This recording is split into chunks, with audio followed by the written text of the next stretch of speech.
Diretso na sa impeachment trial. Yan ang pananaw ng ilang senador at eksperto sakaling baliktarin ng Supreme Court ang desisyon nito kaugnay sa Articles of Impeachment laban kay Vice President Sara Duterte. Balitang hatid ni Mav Gonzalez. Habang hinihintay ang desisyon ng Korte Suprema sa motion for reconsideration ng House Prosecution Panel, question ngayon kung posible pa nga bang buhayin ulit ang Articles of Impeachment laban kay Vice President Sara Duterte matapos i-archive ng mayorya ng Senado.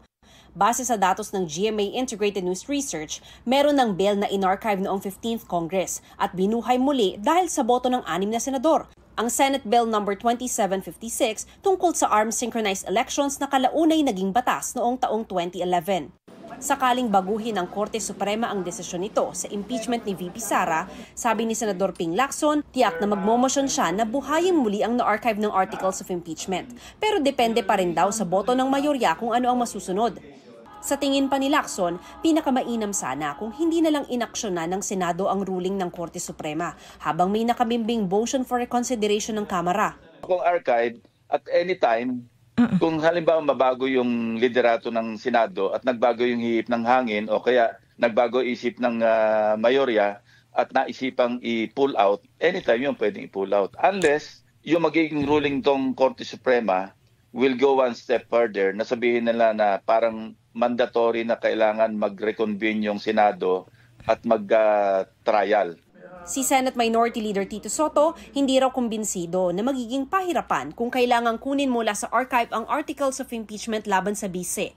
Ang resulta sa botohan noong nakaraang linggo, 19-4 pabor sa pag-archive ng impeachment complaint. Kaya kung baliktarin ng Korte Suprema ang desisyon nito, logical lang daw na talakayin na nila ang Articles of Impeachment. Sabi naman ni Senador Rodante Marcoleta, hindi na kailangang magbotohan pa sakaling baguhin ng Korte Suprema ang desisyon nito.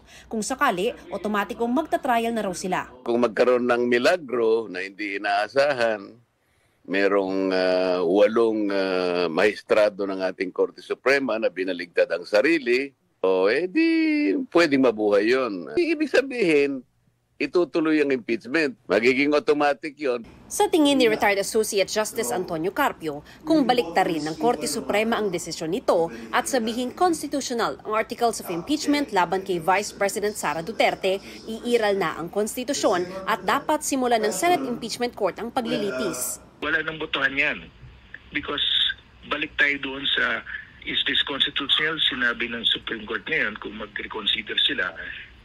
Yes, constitutional. So balik doon sa provision. The same shall constitute the Articles of Impeachment and trial by the Senate shall forthwith proceed. Hindi na rin aniya kailangang may senador na magmosyon pa para buhayin ito. Wala na. Of course, they will debate.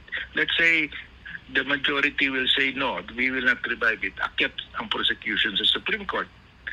Sabihin nila, dapat ba i-approve pa ito ng majority ng Senate bago ma-revive o sundin na lang natin yung specific command of the Constitution? Trial by the Senate shall forthwith proceed. So I think, klaro naman yung Constitution. Mav Gonzalez, nagbabalita para sa GMA Integrated News.